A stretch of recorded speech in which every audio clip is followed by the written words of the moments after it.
Okay, can you hear me? Yes, I can hear you. Okay, when I'm presenting like this, you only see my PowerPoint presentation. You don't see me, right? I think you can see both, but yeah, I think most likely it's gonna be your presentation. Okay. You're still not on here.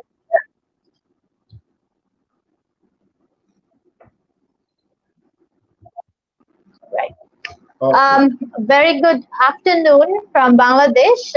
It is again a distinct pleasure to have all our audiences across the globe here. My name is Farzana Tasreen, and I'm a barrister at law. I'm also the accredited mediator, civil and commercial from ODR International, and I'm currently the associate counsel of CIADR. I welcome you again to another interesting webinar organized by the Center for International Alternative Dispute Resolution, the only online platform via which ADR is promoted and alternative dispute resolution methods are used to solve the problems that we currently face and that are applicable here. Now, before I go on to discussing today's topic and introducing a distinct guest of honor today, I would like to share some important information that is essential for everyone to know about our organization. The Center for International Alternative Dispute Resolution, CIADR for short, is the first and the only online dispute resolution center in Bangladesh. It is the most reliable and natural and cost-efficient, effective way of solving your disputes since 2018. It is renowned for its cost-effectiveness and efficient service towards its clients and anyone who is willing to seek to resort to their dispute through dispute resolution mechanisms. It is the umbrella for many institutions, including the ODR institution, which envisions a signal for persistent passion to spearhead a new era of ADR and ODR development and expansion. Before we go on directly to today's topic, it is also incumbent upon me to share another important institute, which is YCIADR, which involves youth involvement to promote ADR and ODR facilities and help people to solve their disputes. The youth is an important part of everyone's everyday society in any country across the globe. And when the youth comes up and promotes the most important way to solve disputes through ADR, it is the best thing that any country can get. Now, without going into further details, I would like to highlight on today's guest of honor, who is Mr. Roland Amoussou. Mr. Roland is here with us. A short brief about his distinct personality and distinct achievement is that he is the former regional expert for legal cooperation in ASEAN.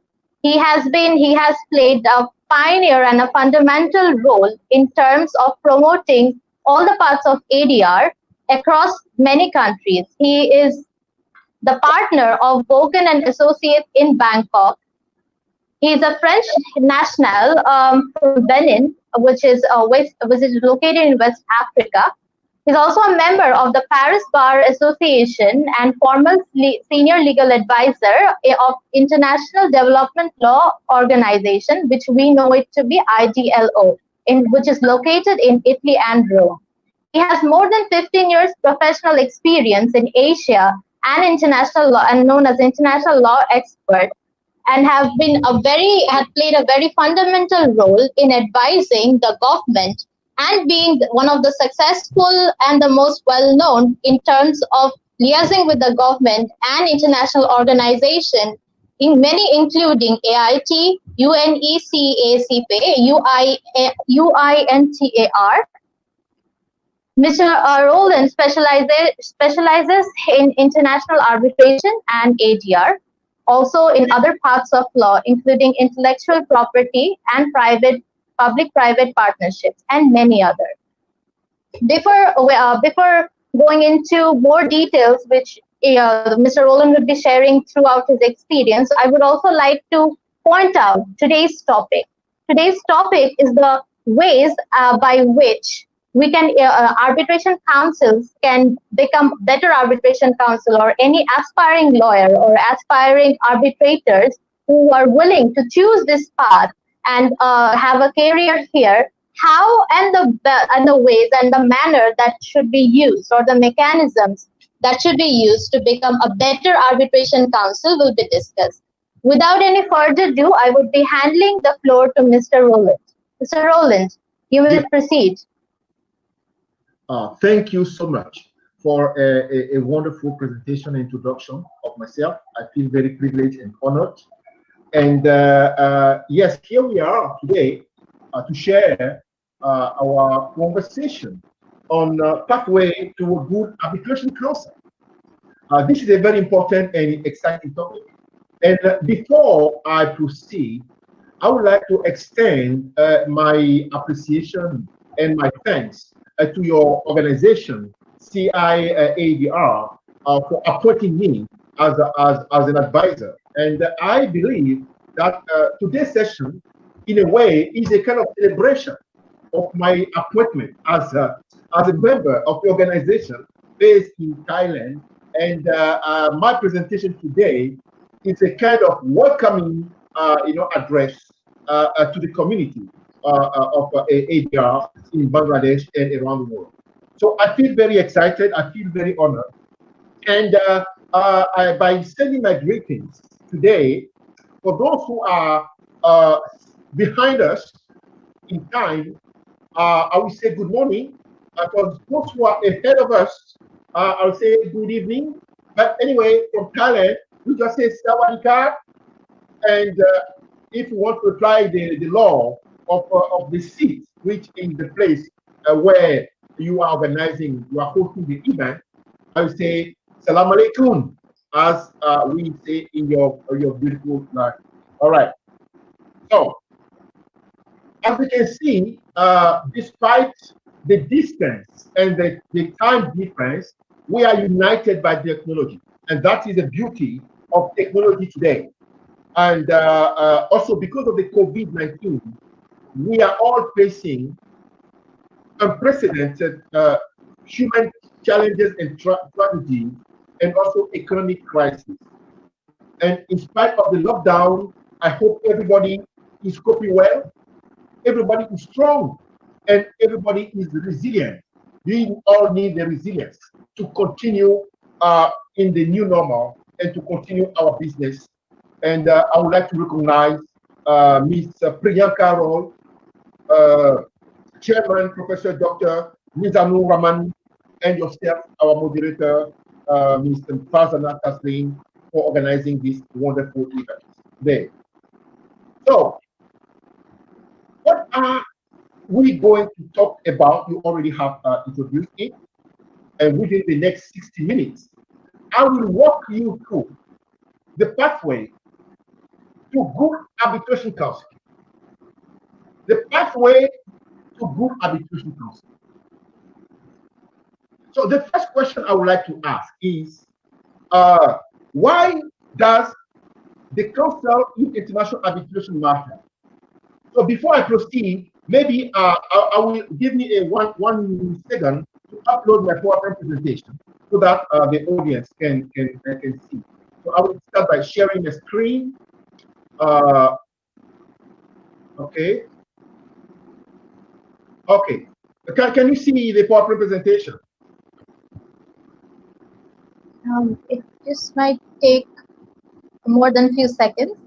I'm sure it will be displayed. Is it be displaying now? Unfortunately, it's... Yes or no? No, it's... Okay, let me try again. So share. Can you see it? Okay. Is this the one?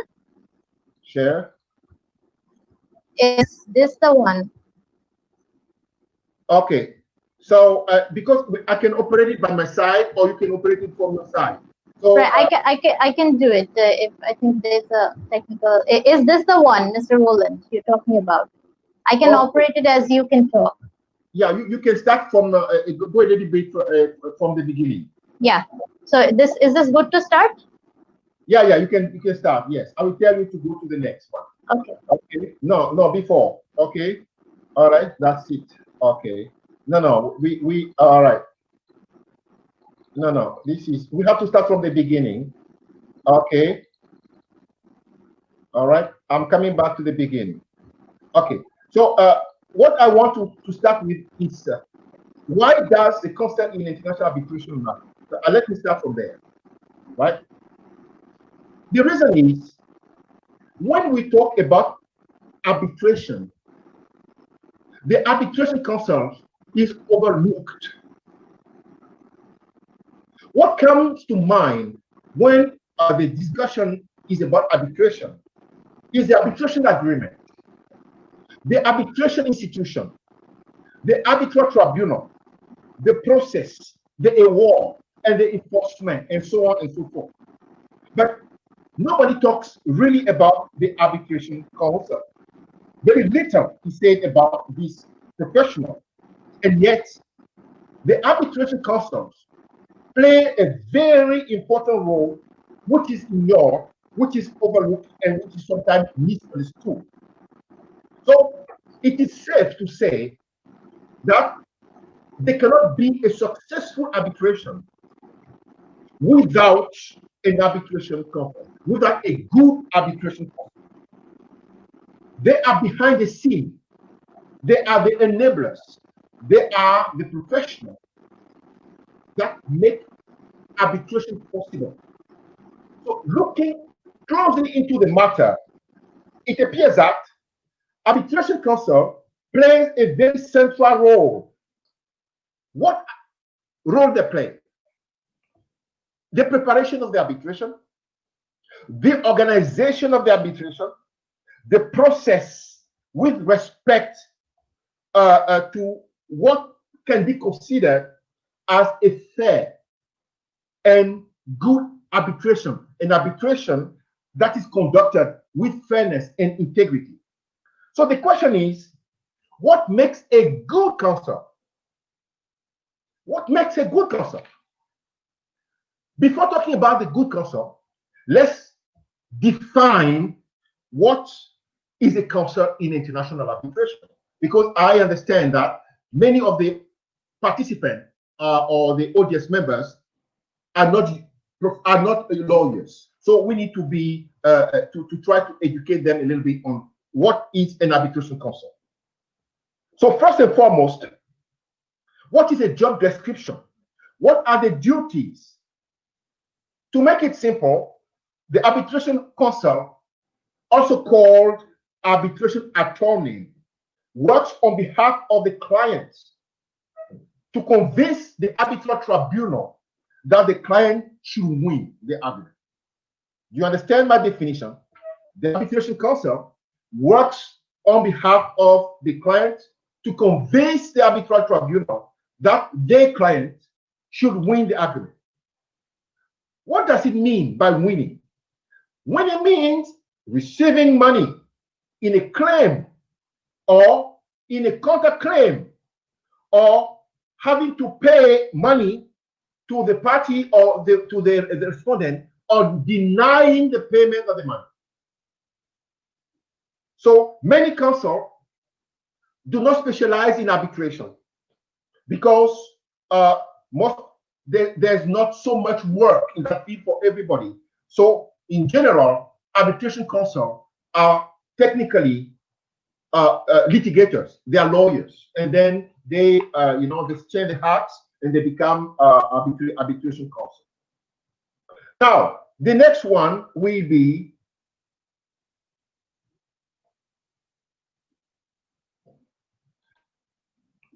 what is a good arbitration counsel? When can we say arbitration counsel is good? So let's start from the beginning. What does it mean to be good in anything? So I come with this very simple, basic definition. Good is when our best interests are protected. Whenever your interest, our best interest is protected, we say it's good. When we are allowed to strive, we say it's good. When we have success, we say it's good. When we are happy, we say it's good. I believe everybody agrees with me on that. But what does it mean to be good counsel in arbitration? The answer is also very simple. It is simple and it is straightforward. A good counsel is a counsel with a mission to win a dispute. And that's the good counsel. So for the client, for any client in the world, the counsel is good when he wins the case. And the counsel is bad when he loses the case. That is very simple. But is there any independent way to assert that an arbitration counsel is good without taking side for the claimant or for the respondent? The answer is yes. So we have to look at the goodness in relation to the arbitration itself, meaning the contribution of the counsel to the success of the arbitration, to the success of the process in terms of fairness and in terms of integrity of the arbitration. So you can see the goodness in relation to the client and the goodness in relation to the arbitration process are two different things. From there, what do we need to do? Where do we start? The complexity of presenting what is a good counsel is so much so that in the preparation of this presentation, I thought that the best way is to use a metaphor. You know what's the metaphor? The metaphor is an idea that connect what we know with what we don't know yet. It's an effective way to teach, to share information, because the metaphor allows us to wrap our head around complexity, to relate what we already know with what we don't know yet. So the metaphor that I would like to use is a story that we all know. I'm sure that all the members of this audience have enjoyed the legends and the stories of the ancient Romans and Greek. So I would like to use the metaphor of the 12 labors of Hercules. When it comes to facing challenges, one of the best known heroes in the Greek and Roman mythology is Hercules. Is known in Greek like Heracles. Who is Hercules? Let me remind you that. I know that you know about it. Hercules was cursed. His life was casted with a spell to endure trials and complete a daunting task. And the reward is he will live like a god. That is the deal. 12 daunting tasks, and if he's successful, he can live all his life like a god. So, as you can see, Hercules has 12 tasks, 12 labors. But Arbitration Counsel has 15, at least 15. Can you imagine that? So, the task of the Arbitration Counsel is even more daunting, depending on the type of king that the counsel is serving.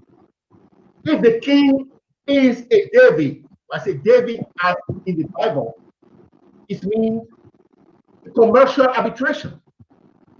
If the king, mean the client, you know, the client is king.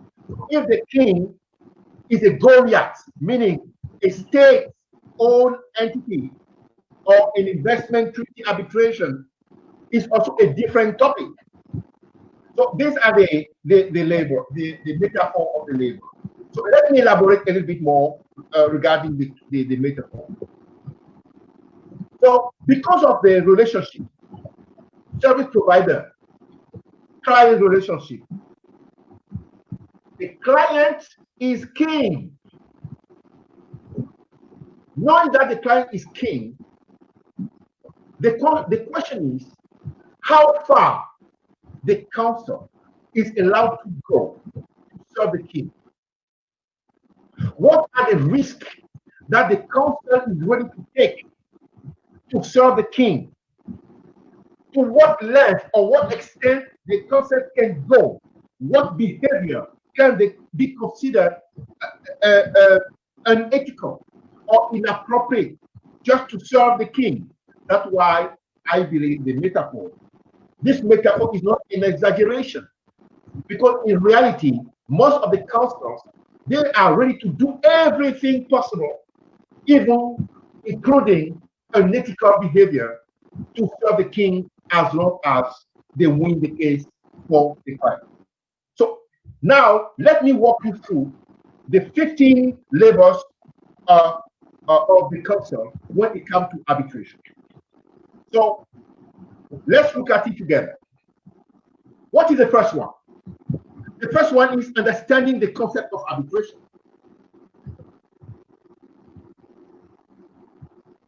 Easy, but just in surface. As we will see later, it's much more complex than this. The second one is dealing with the drafting of the arbitration agreement. 2. Next one is dealing with the legal systems. And you will understand why this is very, very important. The fourth one is dealing with languages. Fifth one, dealing with culture.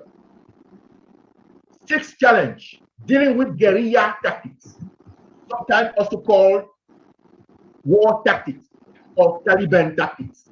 It's funny, but this is the reality. We can find also that in arbitration. The seventh challenge is dealing with the client as a claimant or as a respondent. It's not the same thing. The eighth challenge is dealing with arbitration institution. You know, there is a difference between arbitration and institutional arbitration. When you deal with an institution, there are ways to do, there are process, there are standards, there are rules to respect, and this is also very important. Now, let's look at the ninth challenge. Dealing with arbitral tribunal, which is something also very important, if not the most important. The 10th challenge is dealing with ethics, dealing with values, professional standards. The 11th one is dealing with the fiduciary duty.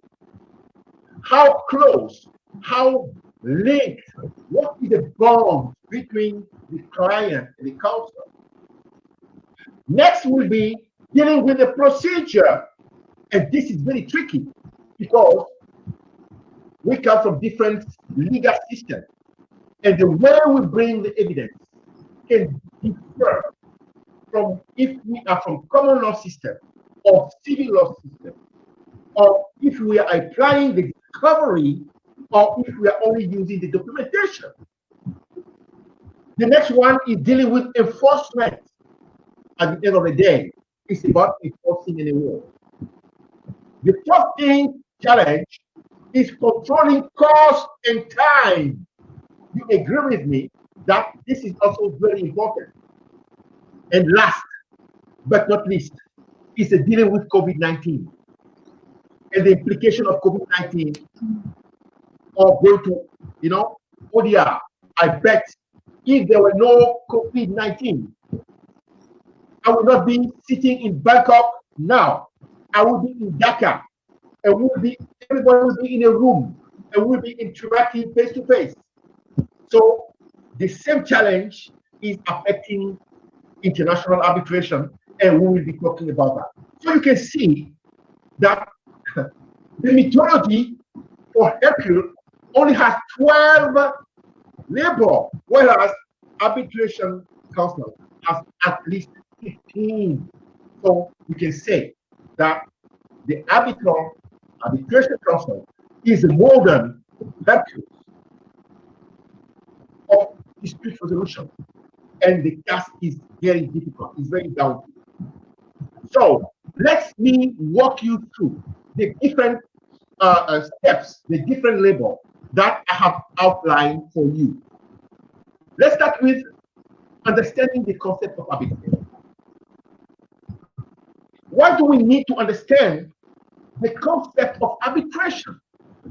The reason is arbitration is still confusing for many people, especially when we put into the category of ADR, arbitration. We call it alternative dispute resolution. What does the A stand for? Does it stand for alternative, or does it stand for amicable? This is still a debate. You have to understand. Okay? Alternative or amicable. In a relationship of adversary and warfare and litigation, what alternative really means in a moment when what matters is to claim or defend interest, defend rights, defend power. Do you understand what I mean? We talk about amicable. Can it sit well with power conflict, with right conflict, with interest in conflict? What the relationship becomes after that, this is very, very important, because the purpose is to win. All right. So I have prepared a very unique presentation that has never been presented before, because it was part of the book project, and I want to share with you for the first time in public. And let me try to open my PowerPoint presentation, because during the preparation of the slide, I stitched the slide. So let me try to show you that slide. Just give me a few minutes. Okay.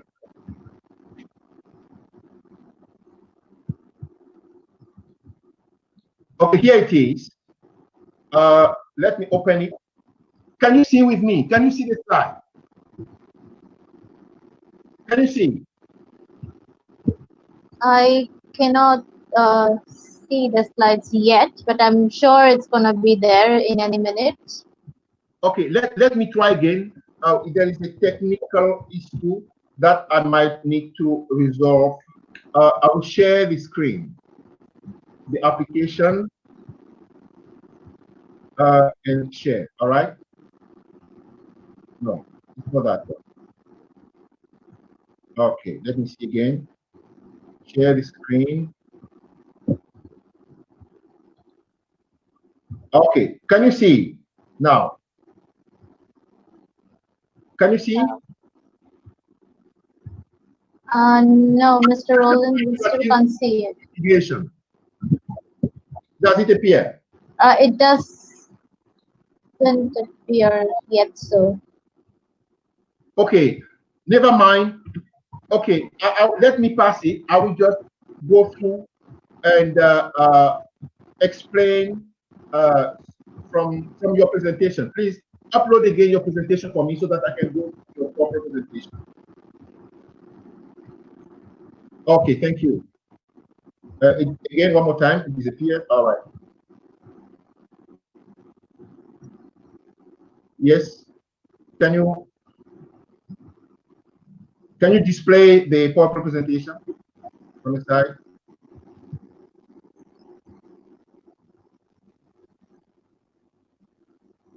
Yeah. Please. Okay. Very good. So now we have covered the concept of arbitration. So what I want to say is, when you look at the structure of arbitration, you can have three main structures. The first structure is what I call the architectural structure, with a process of evolution between the amicable way of resolving the dispute by mediation, conciliation, negotiation. So those three ways of dispute resolution are not conflictual, they are bilateral. They lead to an agreement between the parties. They don't involve a third party. So this is very important. So non-conflictual dispute resolution. And then you have the second block where you need the intervention of the third party to resolve the problem. And the third party can have different kind of power. Mediation, then comes arbitration, where the tribunal, whether an individual or a panel of arbitrators, have the power to decide who is right or who is wrong. All right? And then the next one is a court determination. That is also the intervention of the third party. But even though it's the intervention of the third party, the spirit, the process are totally different, because the way the process goes is controlled by the state's institution, whereas arbitration is controlled by the parties themselves through the arbitration agreement and the facilitation of the arbitration institution. This is what I call the architectural system. Now you have the contractual aspect. The contractual aspect has different blocks. You have the contract block that connect the party to the arbitration agreement. Then you have the block that connects the parties with the arbitral institution, which create a different kind of contractual relationship, where by putting the arbitration agreement in the contract, the parties refer to the institution and create a contractual relationship.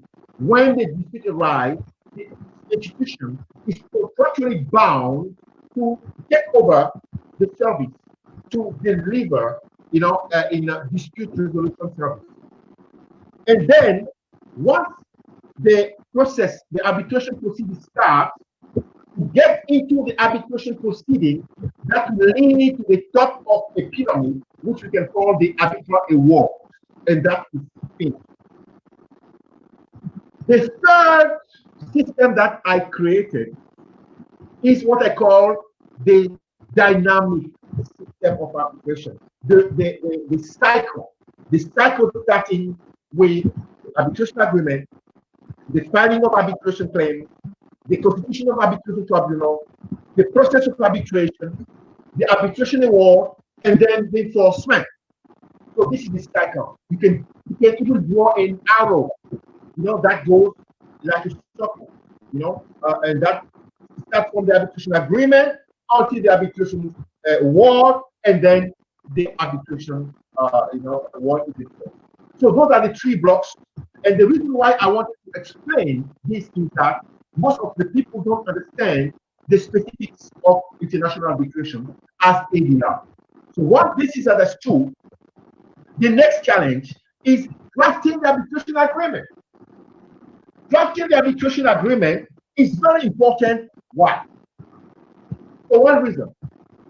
Because the relationship between the counsel and the client starts even before the conflict arises. The relationship commences when the counsel serves as the client's advisor during the negotiation and the drafting of the agreement. So you see, there's no dispute yet. There is no issue yet, but the counsel is already connected with the client as an advisor of the client. In that process, the counsel recommends the most effective arbitration clause, which must serve the interest of the client, especially when we are in Asia. You have to be very careful how you draft the arbitration agreement. The reason is most Asians don't like disputes. And talking about dispute resolution during the negotiation can be a turn-off for the negotiation itself. That's why it's called midnight clause. Nobody talks about dispute resolution because nobody wants to waste an issue. So at the last minute, they say, okay, let's put that clause, because we believe there will be no dispute. But that is a big mistake.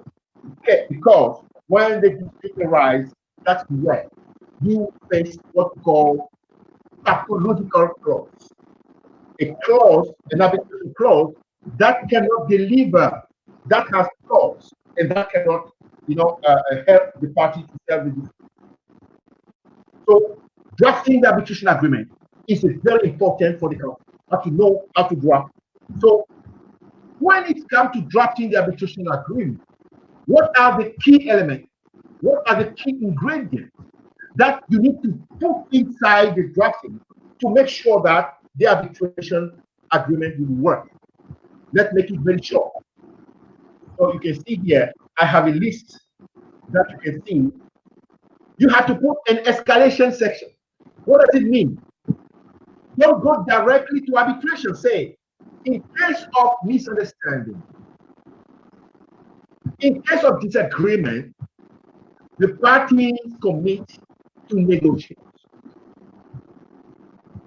If the negotiation is unsuccessful, the party will try to mediate, trying to find an amicable solution. It's only when the amicable solution fails that you can go to arbitration. So this is what we call the escalation section. The arbitration agreement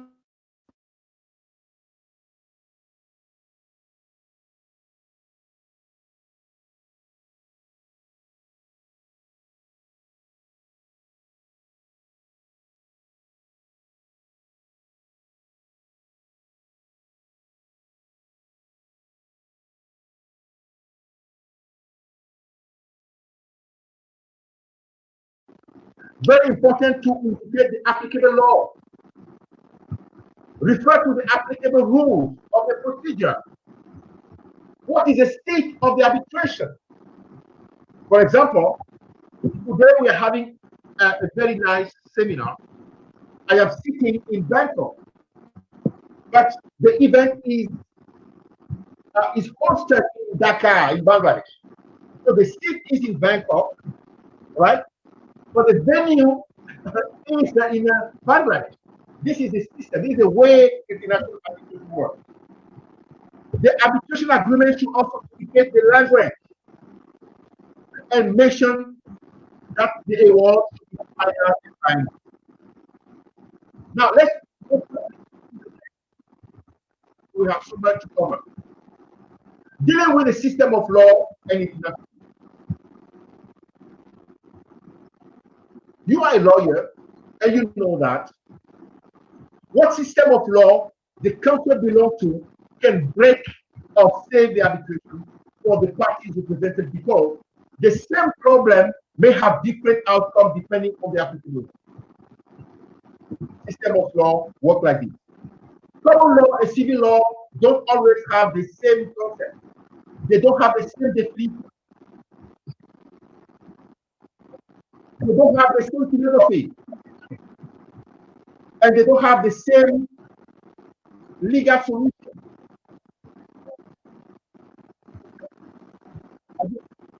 We are having interference. No. Okay? Yes, no problem. Let me proceed.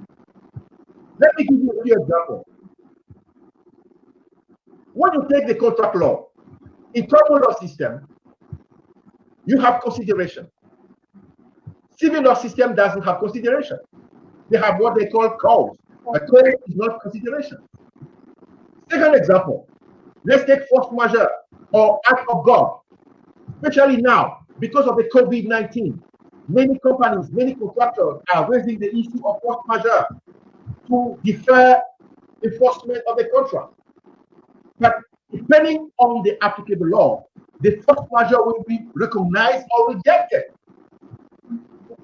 Because there are confusion, you cannot, force majeure can be very close to frustration, to change of circumstances. It's not exactly the same. Another example is good faith or honesty. There are legal concepts in some systems, for example, the civil system, but not recognized the common law system. How do we deal with this? So dealing with system of law is very important for the arbitration court. Let's now look at the language. Why is it so that the language is very, very important? It's even one of the most important decisions when negotiating an arbitration agreement. Because the language can have a serious incidence on the international arbitration. If the language of the arbitration is not the language of the counsel of a party, so all the witnesses, you need interpretation or you need translation, and that can have a huge cost. And you have to be very careful on what language should apply on the arbitration, because that can determine also a lot of problems. The next thing is dealing with culture. What culture has to do with international arbitration? The reason is, not only international arbitration has a culture with its own uniqueness compared with litigation, but cultural differences and miscommunication can also affect commercial investment arbitration in a very negative way. Different legal culture, different thinking, different way of thinking, different culture, different understanding, different cognition process can also affect. So when you are counsel, you need to understand the other way of thinking of the other party so that you can relate to them and put yourself in the shoes to understand. When you're dealing with the American, it's not the same as dealing with the UK, a British, or dealing with the French. Even if they are all Western or European, they are different. Dealing with the Thai is not the same as dealing with the Chinese. Dealing with an Indian is not as the same as dealing with somebody from Sri Lanka or Bangladesh. So both aspects are very important as well in arbitration. Next one is a career technique. So very few people really realize that in international arbitration, some counsel try to use tactics to destroy the arbitration, to obstruct the arbitration. They do it in a different way, attacking the validity of the arbitration agreement, attacking the arbitrator by trying to have an arbitrator that inside the case, undermining the proceeding, or even corruption.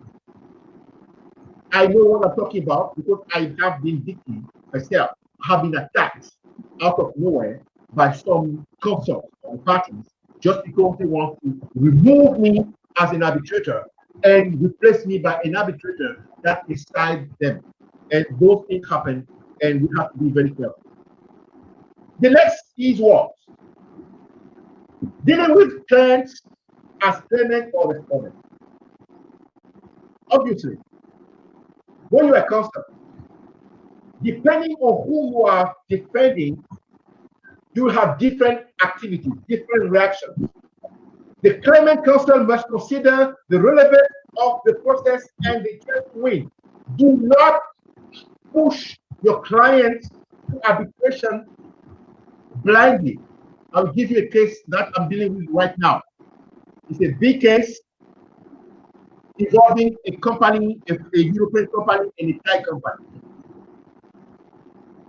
There is an arbitration agreement referring to an institution in Thailand. Our client wanted to go to arbitration, but we looked at the case, we looked into the case, and we recommend not to go to arbitration. We recommended negotiation and conciliation, or mediation. But for some reason, the client came back to us and said, strategically, we need to go to arbitration. This is very interesting. We, as counsel, we recommend not, because we believe that the chances of winning are not that high. So we prefer to go to settlement. The client denied. So we have filed an arbitration claim because the client wanted it. So you see, sometimes the counsel will advise something to the client, but the client will say, no, I want to go another way, and you have to follow that recommendation. Okay?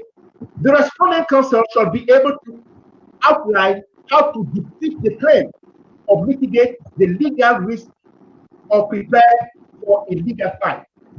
So you see, depending on it's a boxing match. It's a boxing match. So depending on how you attack or defend, you can win the case or not. Now let's look at the 8th challenge. Dealing with arbitration institutions. Simple. How do you submit the claim? How do you communicate with the secretariat? How do you estimate the payment of the fee, administration fee, arbitration fee? How do you appoint the arbitral tribunal? How do you follow the proceeding? How do you ensure the enforcement of the law? And so on and so forth. ICC rules are not the same as THAC rule or LCIA rule, and so on and so forth. The next one will be dealing with the arbitral tribunal. Okay, the correct denomination is arbitral tribunal. You can also say arbitration tribunal, but it's more correct to say arbitral tribunal. It goes without saying that dealing with the arbitral tribunal is very important.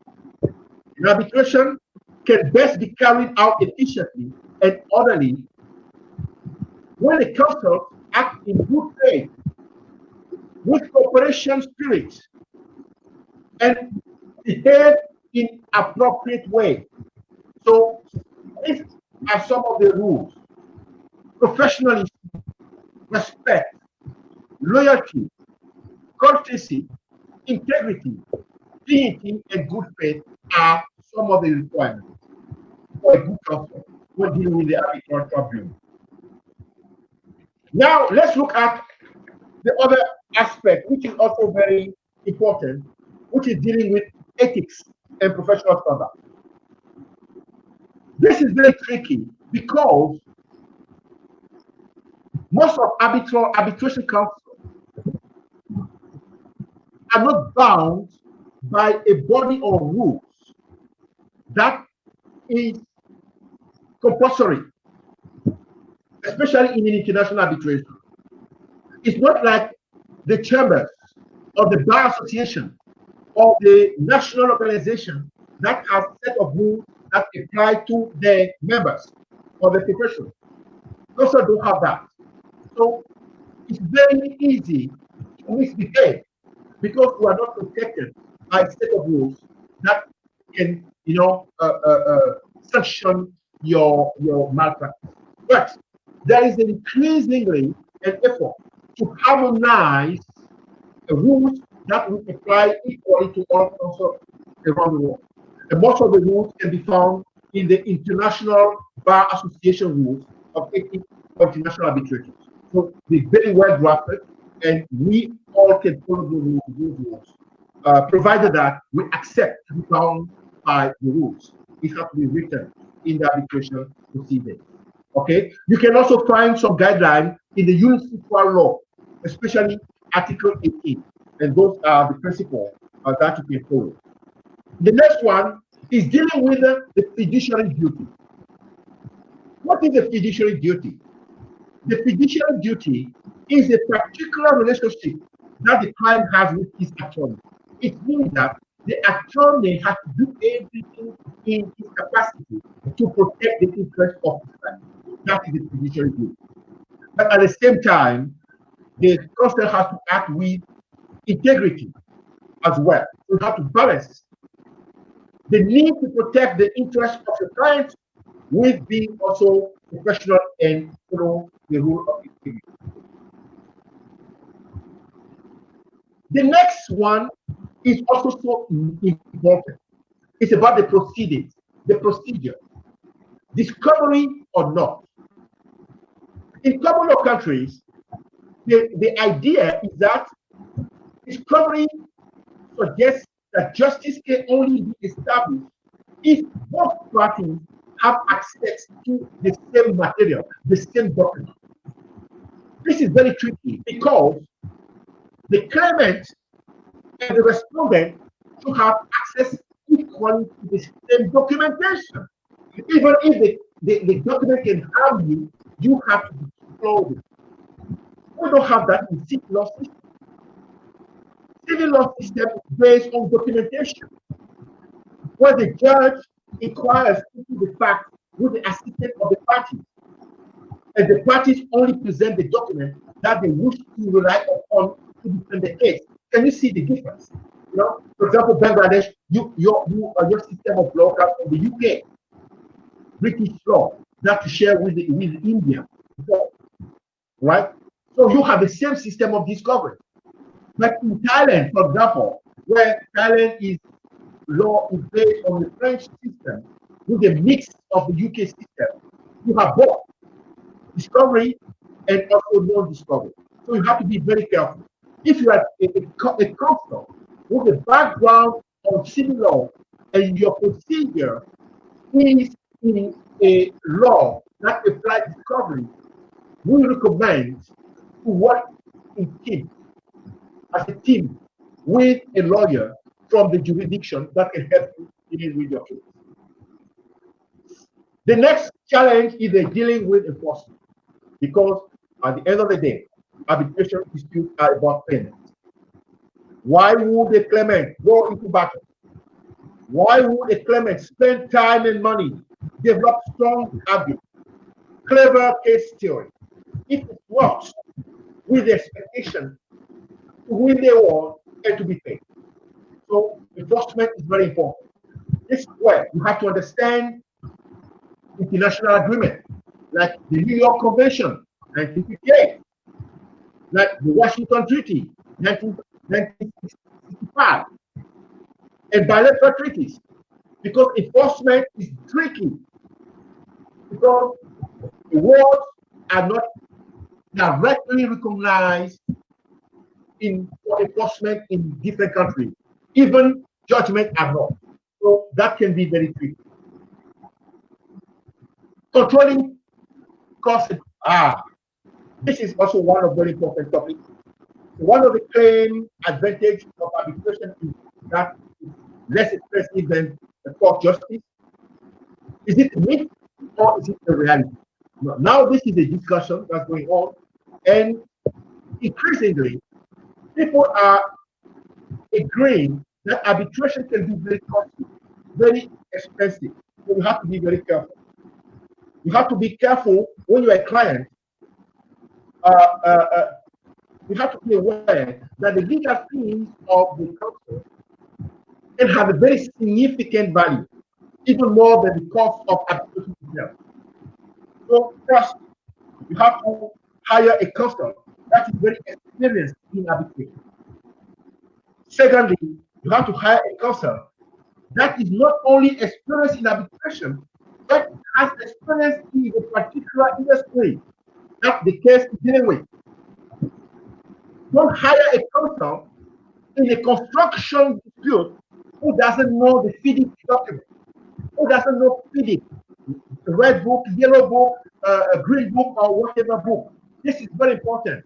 You know, who doesn't know how DRB works? It will be a disaster. So, controlling cost and time. Here on this slide, I have summarized what you need to do to control cost and time. Fast track arbitration is the solution.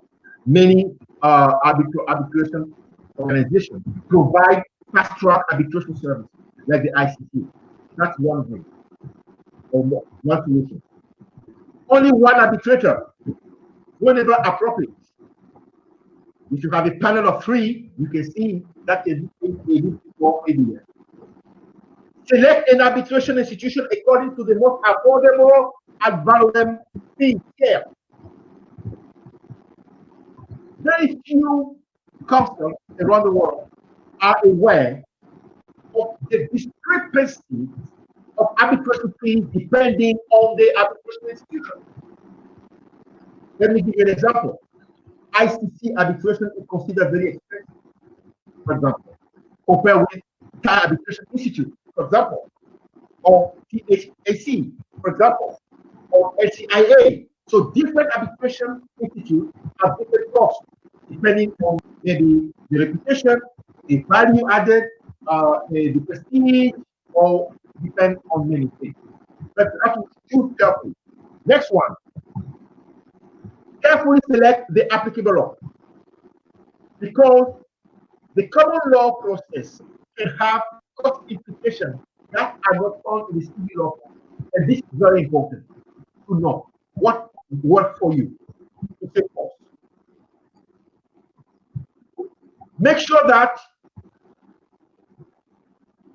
the language of the arbitration doesn't lead you to extra costs. So make sure that the translation cost will be reasonable. When you do construction arbitration, make sure that you use the GRB properly, because the GRB can also be very expensive. Consider if witnesses are necessary. Not always witnesses are necessary. It can bring more load, more complexity to the arbitration and improve the cost. Today we have technology. If you can use the data processing and modern communication technology, that can also help you to streamline the arbitration effectively. And of course, whenever it's possible to settle, we recommend settlement.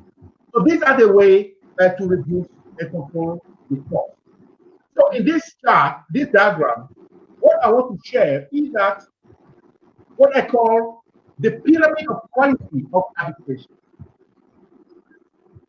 When you understand the pyramid of quality of arbitration, which is based on 4 layers, the first layer is understanding the transactional nature of arbitration. Arbitration is about contract, it's about agreement. You agree, so you can control the process of resolving your dispute. You can manage it because it's transaction. Okay? It's tailor-made justice. The arbitration is tailored based on the needs of the party, so you can adjust. Tailor-made, you have flexibility. It is a justice service delivery. So it's a service that you have. It's not a state service, but it's a private service. And then there is a time factor. Time is money, and time in arbitration is money is also effective. So that's what I call the pyramid of quality in arbitration. And you have to consider that to be a good counsel. Then you see, when it's come to the counsel, if you think it's expensive to hire a professional, wait until you hire an amateur. And then you can see that, paying the right costs to the right arbitration counsel will lead you to the most effective result, rather than trying to save money and having very poor results that I am showing you here on the slide.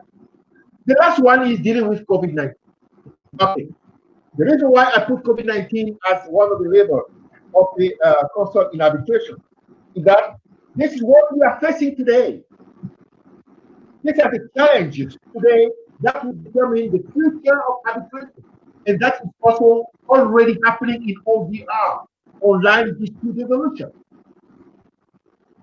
There are benefits from the COVID-19 because, for example, there is more use of technology. We are saving costs. Arbitration institutions are accepting virtual process. Some organizations now are building their own proprietary Zoom arbitration system where you have a room, you can enter, you can ensure the confidentiality, You can break out, the different sessions.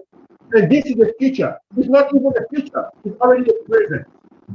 And the new normal of international arbitration for the Council will be online dispute resolution, virtual arbitration, and this is where ADR is offering the perfect timely opportunity for arbitration. Counsel around the world to better use your service. So, what will the future of arbitration be? The Arbitration Council be? I just cover a little bit of that. What will happen during the post-COVID pandemic? Why some practices may go back to normal after the pandemic crisis? 100% brick and mortar case arbitration may not. There will be changes. There will be adaptations. It's already happening in Singapore. It's already happening in the United States of America. It's already happening in some part of Asia. I know that the TAAC is already creating a system, a Zoom arbitration system. So the challenge is to maintain the benefit of the traditional arbitration while using technology. With that, I want to thank you for your attention. As you can see, walking you through the challenges of the labor of the arbitration process is like walking through the labor of Hercules, of Heracles, of the Greek mythology, even more than that. So I hope you enjoyed my presentation, and if you have any questions, please feel free to ask me. It will be my pleasure to interact with you. Thank you. Thank you, Mr. Roland. It was an amazing and very informative presentation. Anyone watching us, even an aspiring arbitrator, would have a lot more information from your presentation and the experience and the examples that you have given. I'm sure all of our audiences would be benefited. Now we will be moving to the question and answer session, where audiences are encouraged to ask questions to our guest of honor today. The first question I would like to ask you, Mr. Roland, is that what is the difference between an arbiter and an arbitrator? If you may answer it for our audience. And what, sorry, again, can you repeat the difference between an arbiter and an arbitrator?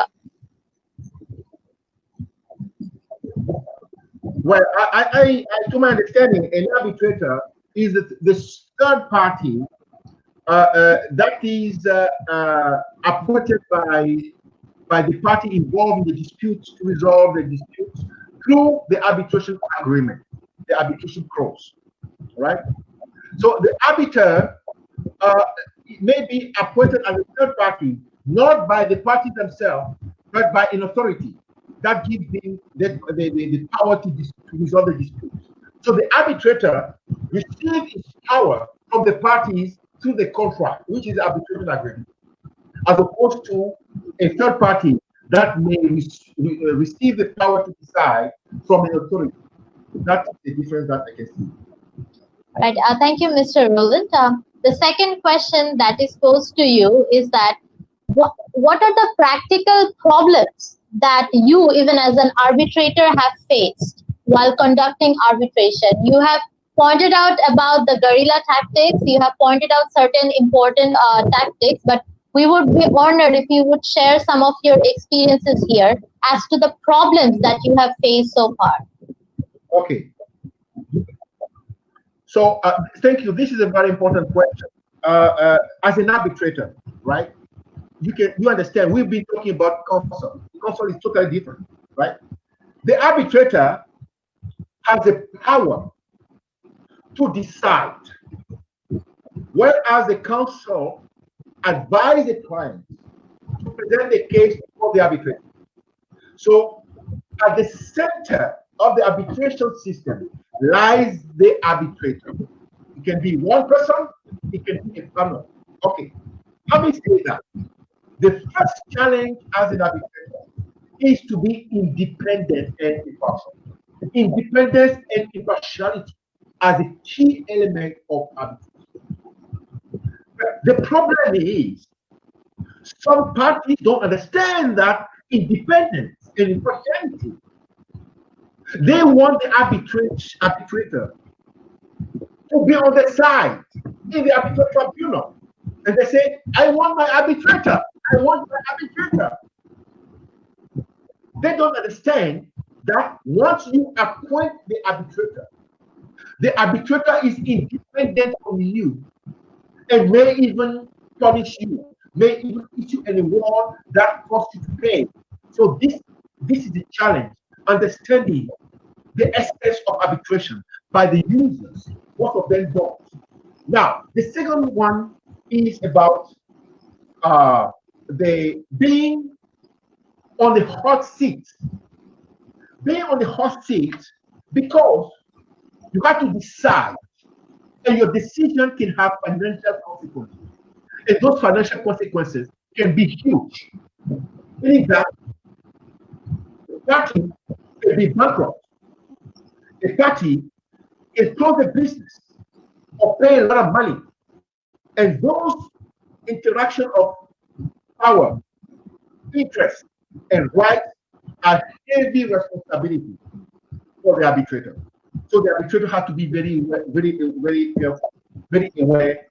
The arbitrator, more than a judge, needs to understand international, multicultural context, being able to navigate in different systems of culture, system of law.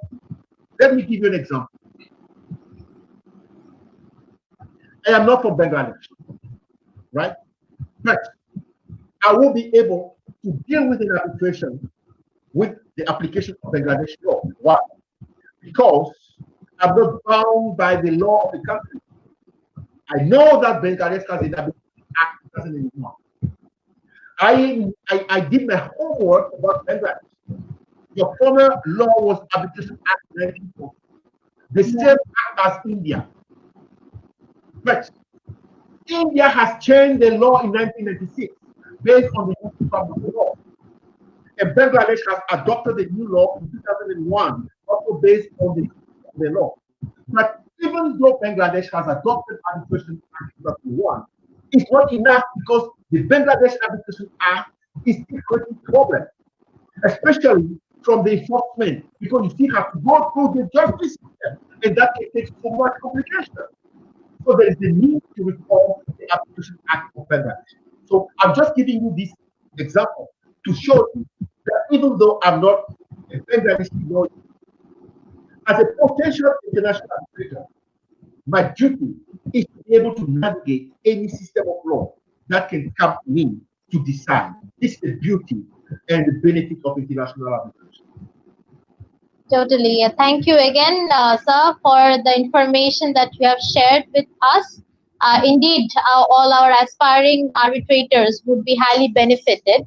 Now let's move on to a more positive notion. According to you, and in light of the presentation that you have given, what really makes a good arbitration counsel? And what are the qualities that are really essential, to be in an arbitration counsel, according to you? Okay. According to me, I gave you a list of labor or legal challenges. You need qualification, right? You need education. Arbitration counsel is a very complex job, right? And the complexity of the job is compounded by the fact that you navigate in an international system, right? I am from the civil law system. I was educated in civil law system in France. So this civil law. Thailand is a civil law system country, right? Yes. But just imagine that I'm the counsel for a party where the applicable law is a Singapore law, which is a civil law, common law system, or Australian law, or whatever civil law country, a common law country. So first is the flexibility, openness, the humility. The arbitration counsel has to be humble, has to know enough to know that he's good, and to know enough that to tell him that he doesn't know everything. So you have to be learning every day. You cannot stop learning, and you have to be flexible. Now, to be good, also, you have to know strategy. Strategy is ability to think forward. Is it good to bring your client into arbitration or not? It's your responsibility to advise your client to say, this arbitration case is not good for you. Don't think about your own interest. Be professional. It's better to build a long-term relationship than just a relationship based on the idea that I will charge my fees. Trust and honesty for me are very important to be a good counsel as well as a good advocate. Right. Thank you, sir, again. So moving on to our next question, which is that arbitration is more than business. Can you explain us how? Okay. How do you define business? You see, let's start from there. The business is an activity that you conduct to make money, to make benefits, right? So how do you do business? You sell goods or services, and then you add value, and the difference is the benefit that you pocket. Is arbitration a business? I don't think so. Why? Arbitration is a service. It's a justice service. Remember, before arbitration became accepted around the world, justice service was only provided by the court. Only government had the power to deliver justice, right? But unfortunately, the process of justice, called justice, has become cumbersome, long, difficult, complex. Justice delayed became justice now. Therefore, professionals of around the world decided to create a system by which they can take control of their own dispute resolution, and arbitration was created. You remember, ICC Court of Arbitration was created in 1921 by a group of people. Even FIDIC was created by a group of engineers in Geneva, and they created the FIDIC dispute resolution. So I will not say that arbitration is a business. Arbitration is a service, it's a justice service. Now, where I get close to you from the business perspective is, for example, if a country like Bangladesh at the government level consider that Bangladesh is a place to promote, to welcome arbitration. Therefore, the government create a legal framework, a system where people around the world would like to go to Bangladesh to arbitrate. So it becomes an arbitration-friendly country. So people want to go there for arbitration. That will generate business. People will fly, so your hotel will make money. Your young people will learn about a new industry. You will develop knowledge and skills. This is how you build a system of economy. I won't say business, economy based around arbitration. And this is what Singapore is doing very successfully. We agree with it. So it's not about business, it's about arbitration economy, and arbitration is a different story. Right. Thank you again for answering it in a very beautiful manner. So the next question to you is that how can an successful or an arbitrator also be a good lawyer or good counsel in general? What are the things that one needs to have to hone their skills in as a trial lawyer and also as a good arbitrator? Do I understand correctly your question?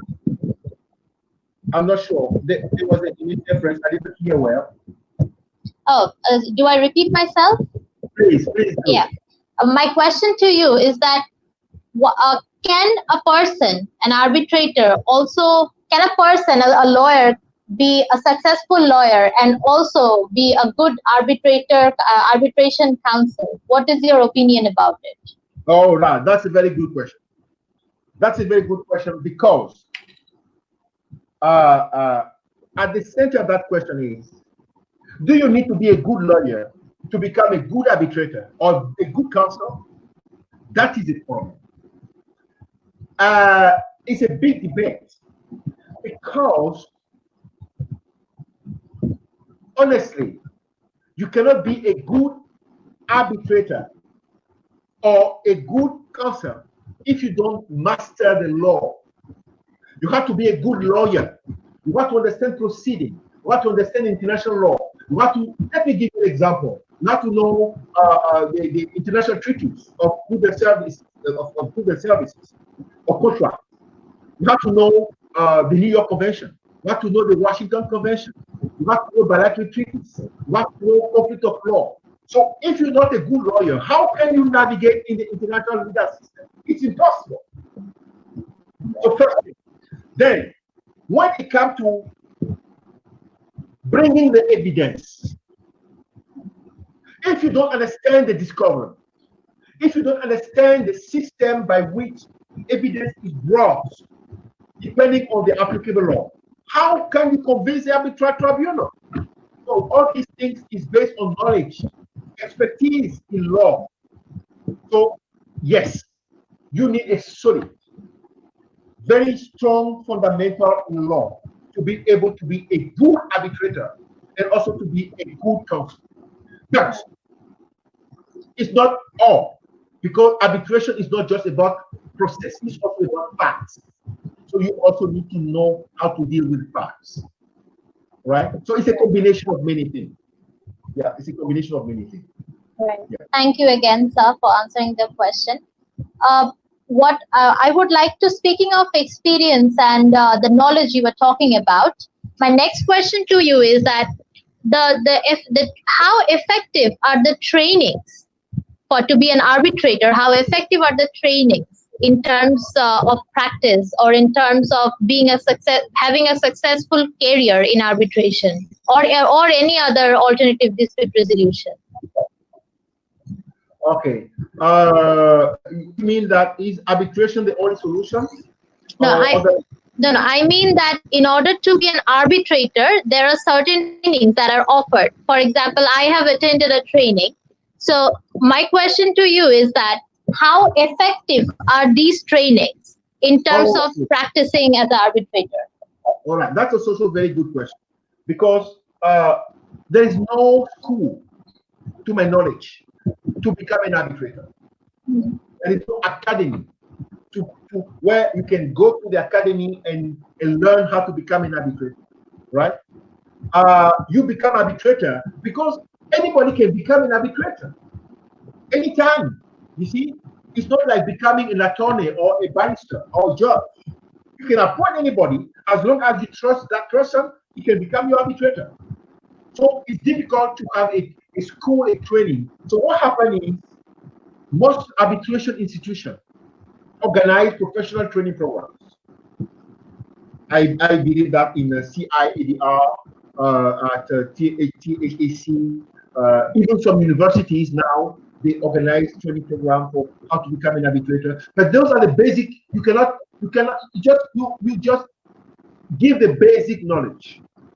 To become an arbitrator, you have to work with an arbitrator. You know, it's like having hands-on skills. How to look at the case, into the case, how to attend the hearing, how to conduct the hearing, how to ask questions, how to direct the proceeding, how to draft the term of reference, how to draft the arbitration award. It's a very difficult work. So you can start as a secretary of an arbitral tribunal by helping, by assisting, and then little by little, you become a better and you be your skill. That's what I recommend.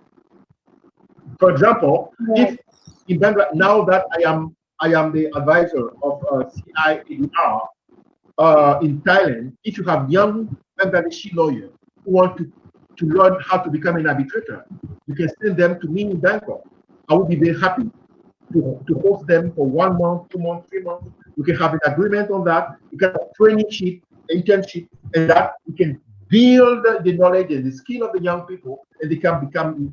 I mean, this is a proposal. This is an offer that I make to you, and I would be very happy to welcome some of the young lawyers in Bangkok in my chamber to train them as international arbitrators. Right.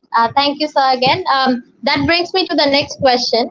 What are your advice to the youngsters and the aspiring arbitrators in relation to becoming a good and an effective arbitration counsel? Okay, that's what I say. You have to be hungry for knowledge. You have to work hard. You have to study a lot, because arbitration is a very high level discipline, very top level, profession that requires a lot of excellence in everything. You see, and that requires a lot of study. I got a PhD, and even the PhD was not enough. I have to study more to become a specialized, and even that was not enough. You have to be excellent. You have to be able to speak languages. You have to be able to speak French, English, other languages, Chinese, for example. Be open-minded and work hard. That's all I can recommend. And okay, one more thing is develop connection. Networking is very important. And seminars like this are very good. Webinars like this are very good because we connect to the world and we develop networking for the future. So next time that there is a professional or business operator in Bangladesh that need an international lawyer or counsel in arbitration, now they know me, because of this webinar. So by the way, I have a lot of students in Bangladesh that came to study in Thailand, at AIT and during professional training program. Let me take this opportunity to say hello to them. Most of them are directors in state company, state-owned enterprises, the director of the ministry, different ministries in Bangladesh, and they have been my students. So I'm extending my greetings to them by the way. Yes. Right. Thank you, sir. Again, we're almost at the end of this session, but it is still incumbent upon me to ask you one more question, if time allows. Please go ahead. Right. So one question is that you were mentioning about the drastic effect of COVID-19, that how it has hampered. Had COVID-19 didn't happen, you would have been with us, which would be our pleasure to have you.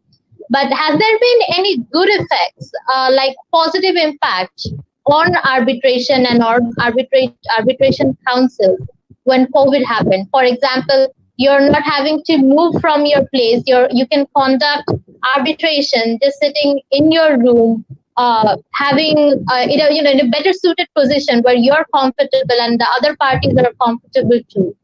What is your opinion about it? There is one principle that we have to follow in business. The principle is business continuation. No matter what happens, life has to continue. The same from COVID-19. It's not the end of the world. It's not the end of business. But it brings new challenges. We have to adapt. We have to adapt or disappear. So what COVID-19 brings, we cannot say COVID-19 is good, but the challenge that it brings is that we have to adapt with technology, meaning that we have to go online. We don't have to meet face to face. Can we use the technology to provide the same service that we provide in court virtually? The answer is yes, and this is what is happening because the technology is advanced today enough to offer the same solution, like going to court. You don't need to go to court physically.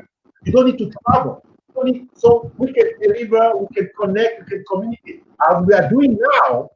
So we just need to adopt the rules so that we can transfer the brick and mortar, the old school way of doing things online, and that will be the solution. And that's what I say when I mention that the future is already here. It's not tomorrow. The future is already happening.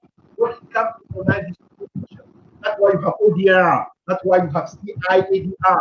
You already need ODR. And there are already many platforms that are offering ODR services around the world. So the future of arbitration is online, and it's already happening. So all arbitrators have to know how to use the tools, how to click, how to create rules, how to receive information, because the technology is already here. We just need to learn how to use it effectively. We all have the technology. Right. Thank you, Mr. Roland. Again, it was very informative and very aspiring. I would pass my regards to you again on behalf of CIADR and YCIADR and our admin. It is a distinct pleasure to have you here. We would be more honored to have you someday soon in Bangladesh. And with this session, with this note, I would like to end this session. Thank you again, sir, for your valuable time and sharing your experiences. My pleasure. Thank you very much. See you next time. Thanks, sir. Thank you for the opportunity. Goodbye. Goodbye.